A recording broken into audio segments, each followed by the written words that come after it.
Bom dia, gente. Vamos começar.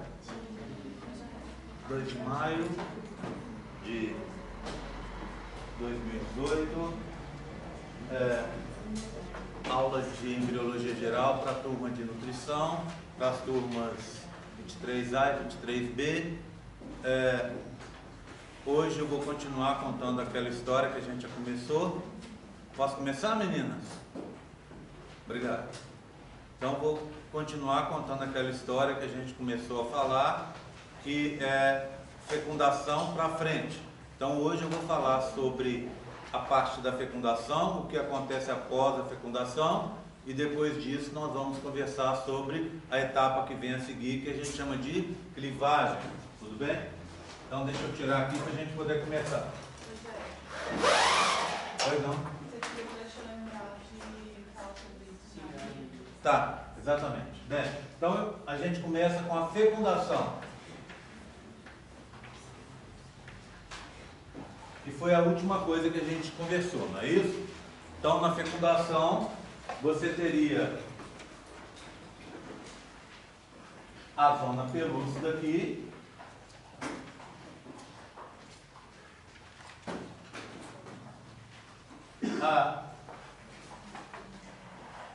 a membrana plasmática do ovócito 2, lembra? O ovócito 2 é uma célula que está parada em metáfase 2.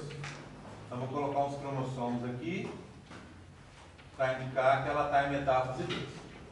Bem, do lado de fora você tem algumas células da corona radiata.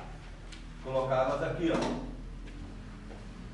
O que acontece basicamente? Os espermatozoides, ao encontrar essa célula, eles vão bater o flagelo, atravessar a corona radiata com o movimento flagelar, vão se ligar aqui na zona pelúcida no ZP3 e vão ter a reação acrossômica. Na reação acrossômica, esses espermatozoides vão fazer um buraco e vão atravessar por esse buraco aqui, ó.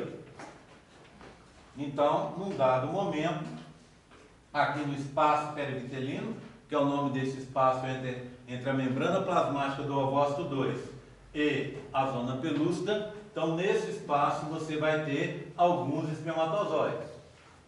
O que esses espermatozoides vão fazer? Eles estão à procura do ligante de superfície aqui, ligante específico de superfície, que vai ser encontrado na membrana plasmática do ovócito 2.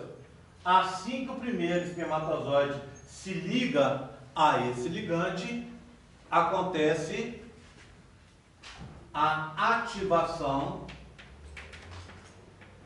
do ovócito 2. Uma das primeiras coisas que essa ativação vai fazer são os bloqueios da polispermia. Então, primeiro vem o bloqueio rápido da poliespermia, que é o quê? Uma mudança da polaridade da membrana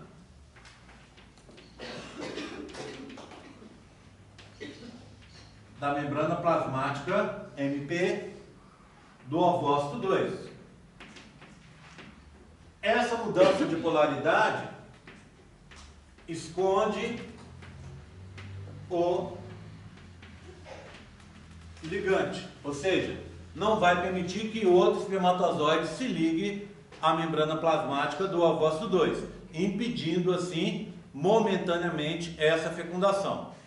Esse processo rápido acontece imediatamente após a ligação, né, e a penetração do espermatozoide, do conteúdo do espermatozoide para dentro do ovócito 2. E, apesar de ser rápido, ele é de curta duração. Ele vai durar em torno de 1 ou 2 minutos no máximo, tá? Tempo suficiente para ocorrer o bloqueio lento da poliespermia. O que vem ser o bloqueio lento da poliespermia? Ele é o chamado reação de zona ou reação cortical. O que que ele vai fazer? Ele vai fazer com que ocorra uma alteração na estrutura da zona pelúcida. Então, altera a ZP, zona pelúcida. Bem, zona pelúcida é dímeros, né? Filamentos formados por dímeros, filamentos curtos formados por dímeros de ZP2 e ZP3. Lembrando que na espécie humana o espermatozoide vai se ligar com ZP3 para fazer a reação acrossômica para atravessar a zona pelúcida. Bem, então são esses dímeros, vários filamentos curtos formados por dímeros ZP2 e ZP3, interligados entre si os filamentos, um filamento ligado com o outro, o ZP1. Então isso faz uma malha tridimensional que vai controlar esse processo de fecundação, vai controlar o que entra e o que sai do ovócito 2, não é isso? Então, vai proteger o ovócito 2 contra o ataque do sistema imune materno, vai impedir a formação de embriões no local errado, tá? Tudo isso é papel da zona pelúcida, tá certo? Bem, então o que vai acontecer? Depois da reação de zona, que é aquela extrusão, liberação dos grânulos corticais, você vai ter uma alteração da zona pelúcida. E aí novas fecundações não vão ocorrer mais. Tá? Eu vou mostrar para vocês, hoje não, mas na aula que vem, eu vou mostrar para vocês uns modelinhos que tentam, teóricos ainda, a gente não tem certeza, tá, absoluta, mas existem 4 teorias para tentar explicar como acontece essa alteração que vai impedir novas fecundações, tá? Na espécie humana. Então vou mostrar depois para vocês na aula que vem. Eu não trouxe o modelinho hoje, mas na aula que vem eu vou mostrar. Bem, então você alterou a zona pelúcida. Aí não vai ter mais fecundação. Bem, o que foi? Entrou lá para dentro. Entrou o quê? O núcleo do espermatozoide. Ele entrou. Entraram as mitocôndrias do espermatozoide. Entraram. Entrou o flagelo. Entrou tudo isso, tá? Só que disso tudo que entrou, só vai ficar o núcleo, tá? Antes de seguir, é importante lembrar que ficou para trás a membrana plasmática. Então, o que está aqui, ó, é a membrana plasmática do espermatozoide. Ela permanece do lado de fora, ela não entra para dentro do citoplasma do ovócito 2, ela fica para fora. O resto todo entra, mas tudo vai ser destruído, ficando só o núcleo do espermatozoide. Esse núcleo do espermatozoide, como ele é um núcleo haploide, ou seja, na espécie humana só tem 23 cromossomos, a gente diz que ele é um pronúcleo, tá? Pronúcleo, vou anotar aqui, ó, pronúcleo masculino. Pronúcleo masculino. Então foi isso que entrou. Bem, quando tem a fecundação, tem a ativação do ovócito 2. Comecei assim, não foi? Essa ativação fez os bloqueios, mas essa ativação também vai ser responsável pelo fim da meiose 2. E aí vai ser produzido o quê? O óvulo e o polócito 2. Aqui então faltou, ó, eu esqueci de colocar aqui o polócito 1. Está aqui, ó, aquela célula de descarte de material genético. Está aqui, tá? Entre a membrana plasmática do ovócito e a zona pelúcida. Então está aqui. O que aconteceu agora? Se formou um outro polócito, o polócito 2. Aí a gente vai ter que tirar essa figura mitótica e colocar o pronúcleo. Então agora você tem o pronúcleo masculino e o pronúcleo feminino, certo? E os dois polócitos. Comentários sobre polócitos. São 2 na espécie humana. Não deveria formar 3 células e mais o óvulo? Bem, na espécie humana, o polócito 1 parece que em outras espécies ele entra na meiose 2, tá? Mas na nossa espécie, quando você forma o ovócito 2 na meiose 1 e o polócito 1, esse polócito 1 para a sua divisão ali mesmo, tá certo? Então você fica com um só, ele não vai se dividir depois. Aí na segunda divisão se forma o polócito 2. Então, na verdade, na espécie humana, ao invés de você formar, como seria esperado, 4 células, 3 polócitos e o óvulo, você vai formar 2 polócitos e o óvulo, tá bom? Esse polócito 1, ele é haploide, o polócito 2 também. Diferente de um para o outro, a diferença de um para o outro é que no polócito 1 você tem 23 cromossomos, cada um com 2 cromátides.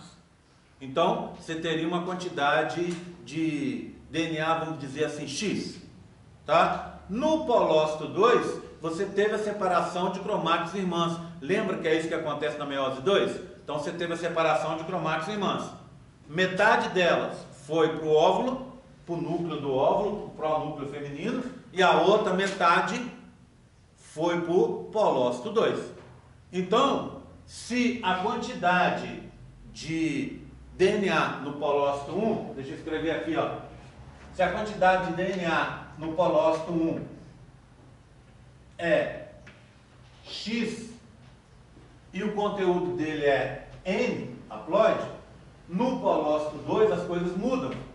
Polócito 2.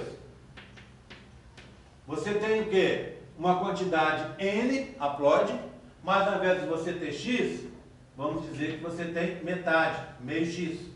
Tá? Por quê? Você separou as cromátides irmãs. Tá bom? Bem, agora, assim que aconteceu a fecundação, começa a contar o tempo da gravidez. Então ele vai começar nesse momento. É o minuto 1 da hora 1 do dia 1 da primeira semana. Concorda? Lembra que a gravidez são 38 semanas e meia? Então o que é que vai acontecer? Em média, né, na espécie humana? Então, quando a menina falar assim, ó, eu estou com 30 semanas de gravidez, ela está querendo dizer o quê? Ela está querendo dizer para você que esse processo ocorreu há 30 semanas de gravidez, há 30 semanas atrás, tá certo? Então, nesse momento, começou a contar o tempo da gravidez. Bem, agora você tem, nas primeiras 12 horas, uma célula assim, ó, com 2 pronúcleos, o masculino e o feminino. Essa célula é o óvulo. Óvulo. Tá? O famoso óvulo, que todo mundo diz que é o gameta feminino, mas que a gente agora sabe que é o gameta feminino após a fecundação. Tudo bem? Entenderam? Bem, 12 horas assim. Nas outras 12 horas vai acontecer um fenômeno que a gente chama de singamia, que tem como sinônimos a palavra saúde. Cariogamia. Gamia vem de gametas. Gamia também quer dizer casamento, tá? Então, ó, sim é aproximação. Sim é aproximar, aproximação. Cário é núcleo. E como eu disse aqui, ó, casamento. Casamento de núcleos, junção dos núcleos, ou aproximação de gametas, tá? Esse processo é o quê? É a fusão do pronúcleo masculino com o feminino, tá? Então é a singamia ou cariogamia. Então o que vai acontecer? O pronúcleo feminino vai se juntar com o masculino. Os dois vão se juntar e depois vão virar um só. Quando eles se juntam, essa célula, esse embrião, deixa de se chamar óvulo e vai passar a se chamar zigoto. O que aconteceu no zigoto? É a nossa primeira célula 2N. Na espécie humana, nossa primeira célula com 46 cromossomos. é a célula onde ficou definido o sexo genético do embrião, gamético do embrião. O que é sexo gamético? O que é o sexo genético? É se você tem uns 2x ou se você vai ter um x e o y, lembra? Quem vai liberar o x ou o y, quem tem 2 para liberar, se é x ou é y, é o espermatozoide. O óvulo vai ter sempre x. Então a gente diz que quem define o sexo do embrião é o espermatozoide, ou seja, é o pai. Porque o pai vai ter metade dos espermatozoides com x, que vão juntando com o x da mãe, vão gerar meninas. E metade dos espermatozoides com y, que com o x da mãe vai gerar meninos. Tá certo? Tudo bem? Então ficou definido isso. Tá? Oi. Essa definição do sexo gamético ocorre na separação dos homólogos? Quando faz a meiose? Oi? Essa definição do sexo gamético ocorre quando ocorre a meiose, né? Na separação dos homólogos? Tipo, esse espermatozoide? Exatamente. Na hora que vai separar os homólogos lá. Então vai de um lado fica um X, do outro lado fica o Y. Então o que acontece? Aí depois separa, lembra? Você tem um X duplicado, o Y duplicado. Aí na hora que vem a segunda divisão, você vai ter separação de cromátidos. Então em cada meiose você vai ter dois espermatozoides com X e 2 espermatozoides com Y. Tá certo? Tem essa separação que é importante. Bem, zigoto se forma nessas primeiras 24 horas de vida do embrião.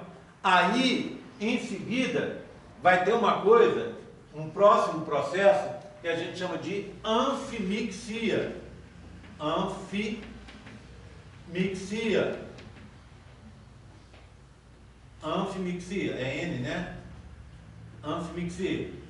Bem, anf quer dizer duplo. E mix, mistura. O que quer dizer essa tal dessa mistura dupla?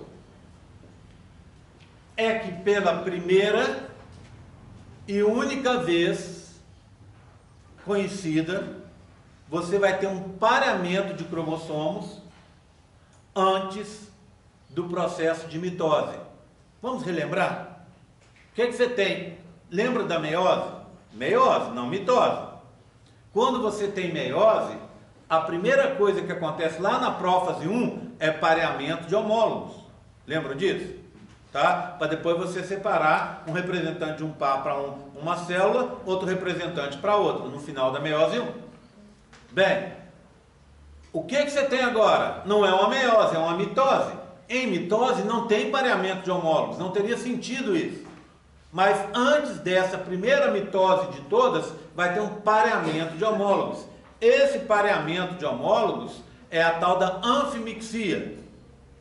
É a única vez antes de uma mitose que acontece esse pareamento. Aparentemente, ao que se sabe, esse pareamento é uma forma do embrião em desenvolvimento evitar defeitos. Vamos supor, você tem um caso de um cromossomo a mais. Na hora de ter a meiose, você, no gameta feminino ou no gameta masculino, aconteceu ter, normalmente é no feminino, eu vou explicar o motivo para vocês daqui a pouco. O que aconteceu? Você ficou com um cromossomo a mais, tá bom? Um cromossomo a mais. Então você ficou com 2 cromossomos no ovócito 2, tá? E veio com um cromossomo que estava no espermatozoide, criou o que a gente chama trissomia. Lembram-se disso? Trissomia. Essa trissomia, na maioria dos casos, é incompatível com a vida. Então, o que vai acontecer agora? Quando você parear, ao invés de você ter um par aqui, você vai ter um trio. E isso vai fazer com que o embrião pare o desenvolvimento na fase de zigoto. Ele para e entra em apoptose, morte celular programada. Ele se mata. Se mata para evitar que vá formar um embrião com defeito. Que o seu organismo gere um embrião com defeito genético e que gaste um monte de energia com um embrião que não é viável. Você deve estar pensando aí, tudo bem, eu entendi. Mas, o que acontece com aquelas trissomias que eu conheço? Down, por exemplo. O que acontece? Ou com as nulissomias, ou com as monossomias, que a gente tem algumas descrições na espécie humana. Síndrome genética não é doença, não é isso? É uma alteração no número ou no tamanho dos cromossomos, é uma alteração mais grosseira. E a gente tem algumas na espécie humana. Tudo bem. Vou pegar a mais comum delas, que é a síndrome de Down. Ela acontece, varia de população para população, de raça para raça. Mas, dizem as pessoas que estudam, que essa síndrome, ela ocorre entre 1 e 800 casos, para a idade de vocês, tá? Em torno de 20 e poucos anos. Então é 1 em 800 casos, até 1 em 2.000 casos. Então ela é bem comum, casos que eu estou falando, nascimentos. Ou seja, a cada 2.000 meninas que têm filhos com a idade de vocês, uma tem uma criança com síndrome de Down. A síndrome de Down, quando você pensa em mulheres mais velhas, ela é muito mais comum. Ela acontece em torno de 1 em 20 casos.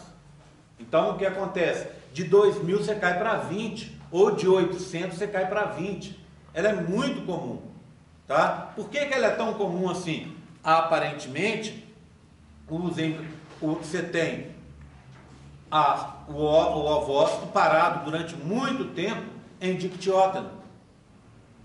Imagina uma menina com 40 anos que vai ter um bebê.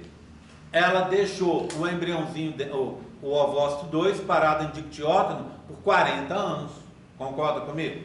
E parece que quando ele vai retornar ao processo, ele está muito propenso a erros. E o mais comum deles é o que a gente chama não disjunção. Ou seja, na hora de você separar os homólogos, você não separa. Na hora de você separar as cromátides, você não separa. E aí dá essa tal de não disjunção, gerando um ovócito com defeito. Tá certo? Bem, síndrome de Down, 1 em 800 a 1 em 2.000 casos. Vamos arredondar? 1 em 1.000, tudo bem? Um caso em 1.000.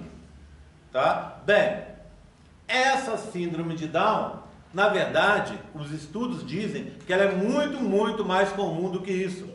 Ela é muito mais frequente de acontecer. Só que na imensa maioria dos casos, o embrião, quando faz a anfimixia, ele compara, aí ele vê que tem um defeito e se destrói, se suicida. Lembra? Morte celular programada, um suicídio celular. A tal da apoptose, não é? Quando envolve uma célula só, a apoptose. Então, esse suicídio celular, essa apoptose, ocorre quando o embrião descobre que tem algum defeito. E na imensa maioria dos casos, esses defeitos são liquidados aí, mas não em todos. Tanto é que você tem síndrome de Turner, Klinefelter, você tem Down e outras síndromes aí. Concorda comigo? Então, é um processo extremamente útil para evitar nascimento de muitos embriões, ou nem nascimento, né? Gestação de muitos embriões que não seriam viáveis, mas não é um processo 100% perfeito. Concorda comigo? Tá? Mas evita a maioria das síndromes genéticas. E essa anfimixia acontece agora. Tá? Pareou. Não pareou, um pedaço não pareou, está com defeito. Destrói o embrião. Pareou, mas sobrou um a mais. Destrói o embrião. Pareou, mas esse aqui não pareou. Destrói o embrião. Tudo bem? Entenderam? Então é uma forma de você evitar defeitos genéticos. A tal da anfimixia. Tá? Bem, nós estamos nas primeiras 24 horas, formamos o tal do zigoto. A partir de agora, a gente vai entrar numa nova fase. Vou apagar aqui. Essa nova fase ainda vai acontecer na tuba, tá? Até mais ou menos o 4º dia de gravidez. Essa nova fase, ela se chama clivagem. Clivar algo quer dizer cortar, não é isso? Essa clivagem também é chamada de segmentação. Segmentar algo não é a mesma coisa que cortar? Então a próxima fase que a gente vai entrar é a tal da clivagem ou segmentação. Bem, vamos lá. Acontece depois da formação do zigoto. Uma coisa. Segunda coisa, acontece na tuba. Terceira coisa, acontece até o 4º dia, mais ou menos, na espécie humana. Quinta coisa, ela é uma mitose simplificada. O que eu quero dizer com isso? Vamos pensar sobre a mitose. Mitose é uma divisão celular mais simples que a meiose, porque ela só tem uma fase. Mas, igual a meiose, ela tem 2 etapas, ou talvez 3, vamos pensar assim, tá? Eu vou subdividir a segunda em 2. Então, primeiro é a preparação, que é a intérfase. A intérfase tem 3 fases, G1, S e G2. A duplicação do DNA acontece aqui no S. Depois você tem a cariocinese.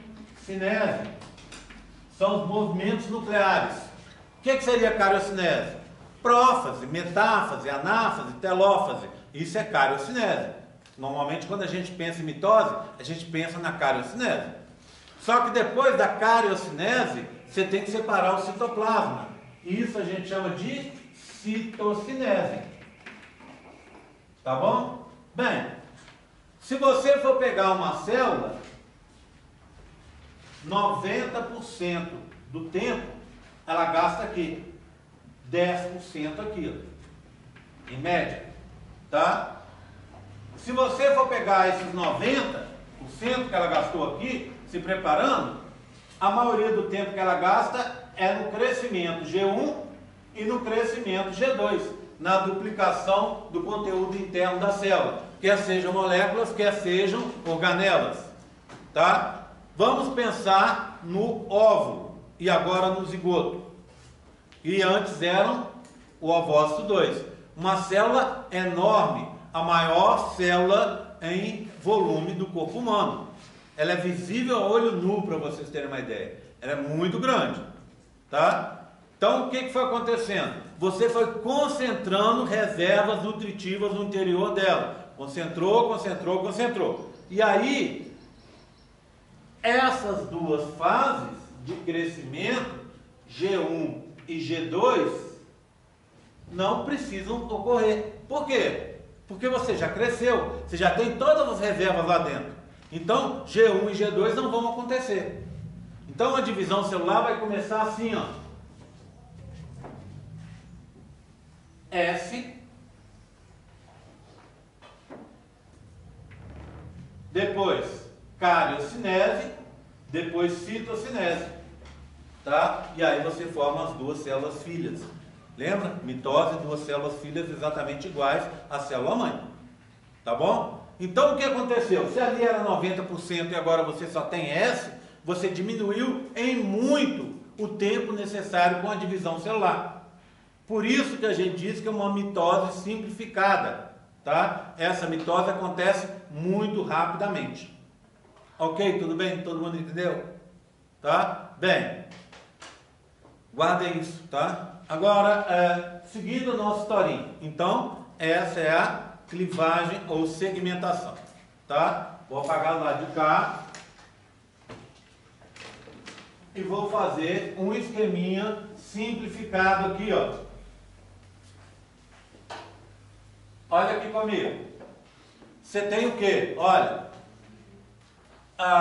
você vai ter, aqui você tem o zigoto, e aqui você tem o polócito 1 e o polócito 2. Tá? Bem, já imaginaram por que essas células se chamam polócitos? Polócito, cito é célula, célula do polo, não é? Polócito. A gente já sabe para que ela serve, descarte de material genético. Só que elas têm uma segunda função, que eu não tinha dito até agora, porque se eu dissesse antes, não ia fazer sentido para vocês, tá? Os 2 polócitos se chamam polócitos porque eles ficam no polo norte. Aqui, ó, imagina isso como se fosse um globo terrestre. Polo norte, polo sul, e aqui seria o Equador, não é verdade? Então essa célula gigante é como se fosse um globo terrestre. E essas células aqui, os polócitos, ficam no polo norte. Eles vão definir o eixo, o início da citocinese, o início da segmentação. Ou seja, a segmentação, a primeira segmentação, a primeira corte aqui, ó, vai acontecer entre os dois polócitos aqui. Viu? Então, eles definem o início da clivagem. A gente diz até assim, ó, o início, vamos colocar aqui, ó, do sulco da clivagem. De clivagem. Ok? Então, essa é a segunda função dos tais dos polócitos. Ok? Tudo bem? Todo mundo entendeu? Então, para isso que servem os polócitos. Bem, existem dois grandes tipos de clivagem, tá? E eu vou conversar primeiro sobre os tipos com vocês. Depois que eu conversar sobre os tipos, a gente vai olhar os modelinhos e conversando sobre os tipos. E depois a gente vai falar hoje da clivagem humana, lá na aula. A gente vai terminar lá na aula lá de baixo. A gente vai terminar, vai falar hoje sobre o processo de clivagem e chegar na fase seguinte, que é a fase que a gente chama de blástula, tá bom? Então a gente vai chegar até blástula hoje, tá? Bem, então existem dois tipos de clivagem. Uma se chama holoblástica e a outra se chama meroblástica. Essa holoblástica é chamada também de completa. E essa aqui é chamada de incompleta. Bem,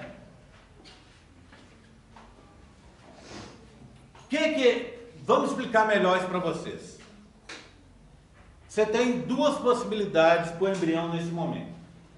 Ou ele está se desenvolvendo como nós, dentro do corpo das nossas mães, e lá você vai ter todos os nutrientes, substâncias necessárias, proteção, tudo para se desenvolver, oxigênio, etc. Ou você vai se desenvolver longe do corpo da sua mãe. Um exemplo de organismo que se desenvolve longe do corpo da mãe dela. Uma ave. Lembra? Um réptil. Ele bota um ovo terrestre. Você fala assim, mas a mãe cuida do ovo. Cuida, protege, aquece, etc. Mas ela não pode, por exemplo, liberar glicose para aquele embriãozinho que está lá dentro se desenvolver. Então esse embrião já tem que ter tudo lá dentro de si. Todos os nutrientes que ele precisa, todos os compostos que ele precisa para se desenvolver. Porque a casca do ovo é uma barreira que vai separá-lo do mundo externo. Vai protegê-lo, mas vai separá-lo. Concorda comigo? Então você teria o quê? Esses nutrientes. E os nutrientes estão na forma principalmente de uma gordura. Só um segundo.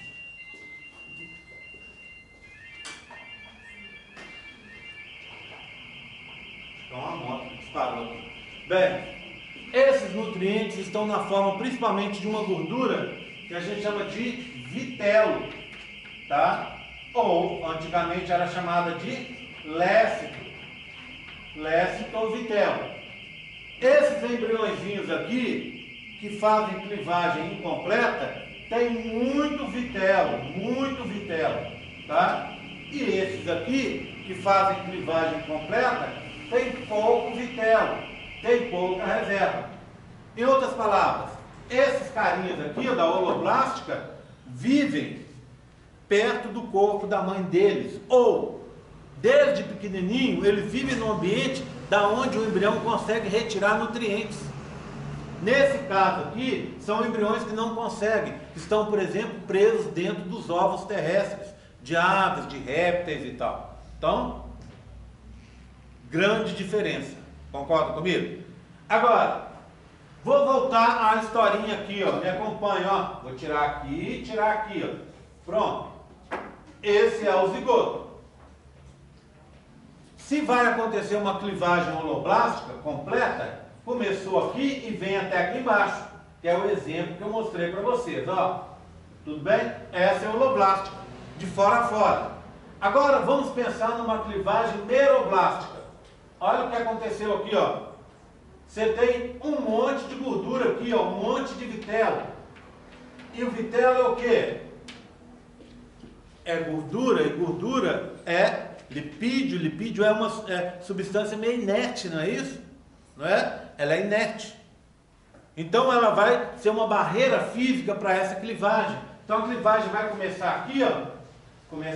Na hora que ela bateu no vitelo que está aqui, ó, ela não tem condição de seguir. Então o que você faz? Faz uma clivagem aqui, ó. O suco que estava descendo vem para cá, o outro vem para cá. Aí daqui a pouco você vai fazer uma outra clivagem aqui, e vai fazendo aqui, ó, e vai fazer um disco. Ovo de galinha. Já viu ovo galado? Ovo galado é ovo fecundado, não é isso?